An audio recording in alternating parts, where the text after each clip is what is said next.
Pentagon has been keeping track, or trying to, of the type of aircraft that don't take off and land from conventional airports. We're talking about unidentified flying objects. The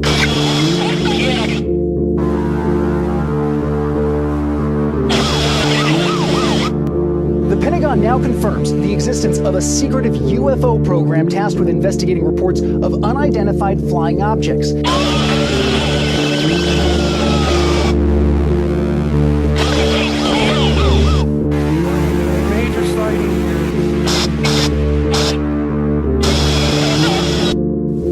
Tell us what the purpose of the program was and why it was so secretive. For the first time, the Pentagon is admitting to running a secret UFO investigation for years.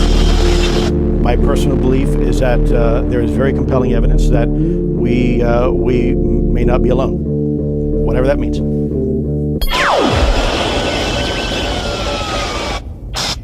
If you saw this in the skies over South Florida, would you call me and say, hey, Rob, get a news camera over here? There's something weird going on? Well, these formations appeared last night in the sky over downtown Phoenix, as you see there.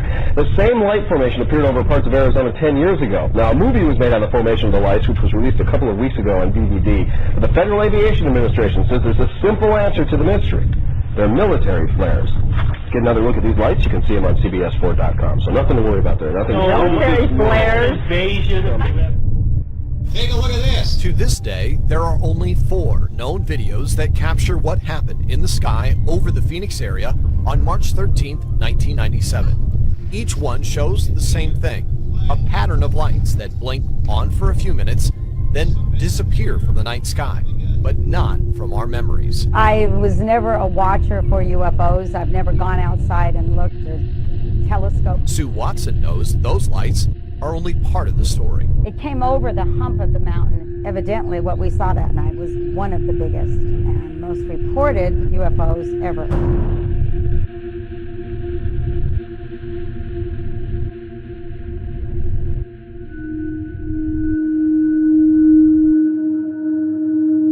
Reports came in from all over Arizona, an enormous craft that flew over the entire state, north to south and back again, right over metropolitan Phoenix. Black as night, more silent than a whisper. Every witness describes it the same way. This is the biggest. This is like a mall flying over my home. Seriously, and then when it flew over, it had these lights in front, and then it was totally illuminated underneath, like a yellowish amber. I got 4 of them. Major sighting here. And so we are left with these images, which the military and many others say are just flares used for target practice that night. But Sue and all those others know there's something more out there.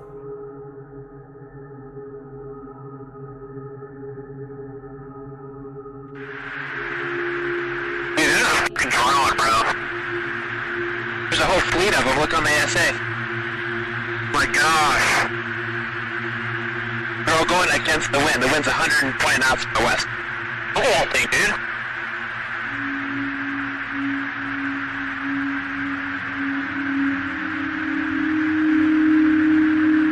That's not our LNS though, is it? It's not. That is an LNS, dude. Well, if there's like another thing, it's rotating.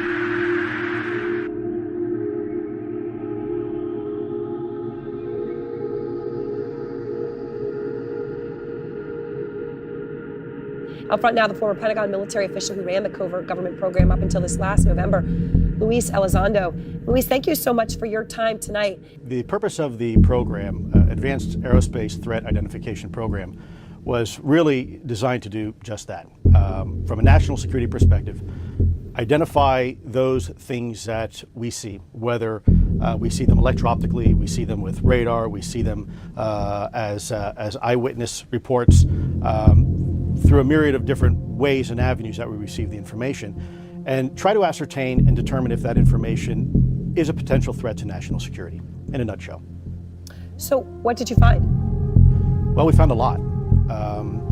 I think it's probably been a little bit mischaracterized in some of the social media you see and what people put out, because a lot of times when we don't have a lot of information, we tend to fill in those gaps with what we think is logical.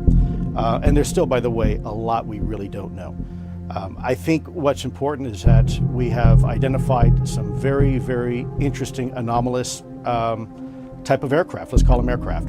Things that don't have any obvious flight surfaces, any obvious forms of propulsion, and maneuvering in ways that include extreme maneuverability beyond, I would submit, the healthy G-forces of a human or anything biological, hypersonic velocities, low observability, positive lift, again, seemingly in defying the laws of aerodynamics. So people are talking. Think, I mean, I know, but do you believe, when you get that Navy pilot saying what he said, do you think that was, a UFO? To obviously, I don't have any other word to use, or that, or something else? Sure, that's a great question. Keeping in mind, it's not just the pilot's testimony on observation. Sure, when someone comes to you who's in charge of a multi-million-dollar weapon platform, who maintains a top-secret security clearance, who is paid and trusted by this country to go fight wars, and to fly over cities with live munitions. And by the way, they're trained observers with millions of dollars invested in their training. Yep. I would submit to you it's pretty compelling. But on top of that, it's not just the eyewitness testimony. It is actual electro-optical data and radar returns. It's also people like radar operators and air traffic controllers. So I think the discussion should be maybe a little bit broader than that. I think people are focusing just on 2 videos coming from a set of F-18s when really it's a lot more than that. So recently, I guess it was in October, astronomers spotted what they say could be the first interstellar asteroid. You see it there, kind of that strange shape from beyond the solar system. What do you see when you look at that? Well, Ms. Burnett, I have to admit to you, when I ran this program, I was fundamentally looking at, my colleagues looking at 2 things. Yeah. What is it and how does it work? We have deliberately stayed away from going down the rabbit hole of who's behind the wheel and what are their intentions. Yeah. Because a lot of people have a lot of feelings towards that and are very emotional about that. And what I wanted to do was to allow the data to speak for itself and then use that data to inform leadership, senior DoD leadership, about the potential threat that these type of technologies pose to national security, especially over any type of controlled airspace that we might have. So I'm not trying to be evasive in any way or vague with your answer, but yeah. Well, I think there's a lot of possibilities. Look, and I know you think it's important. I know you think that the government didn't take the threat seriously enough. So let me just ask you point blank the question. Do you believe that life from somewhere else, while you ran this program, came here, visited, observed? I will tell you unequivocally that through the observation, scientific methodologies that were applied to look at this phenomena, that these aircraft, we'll call them aircraft, are displaying characteristics that are not currently within the U.S. inventory nor in any foreign inventory that we are aware of. So I know you're being clear, but I mean, the answer is yes. I can't speak on behalf of the government. Obviously, I'm not in the U.S. government anymore. My personal belief is that there is very compelling evidence that we may not be alone, whatever that means. I got 4 of them. Major sighting here.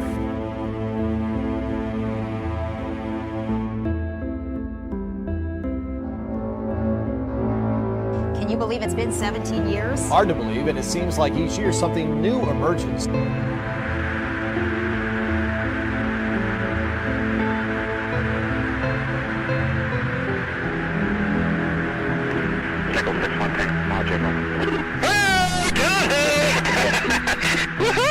Roger. There's troubleshooting. Did you clock the moving target? No, I took an auto track. Oh, okay. Oh my gosh, dude. Wow. Look at the fly.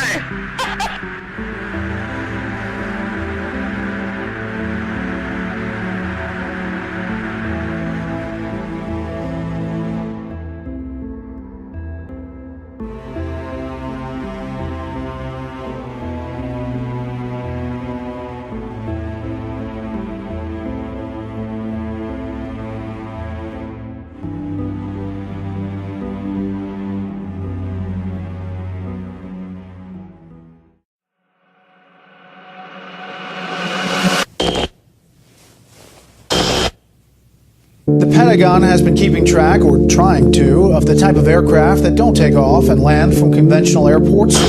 We're talking about unidentified flying objects.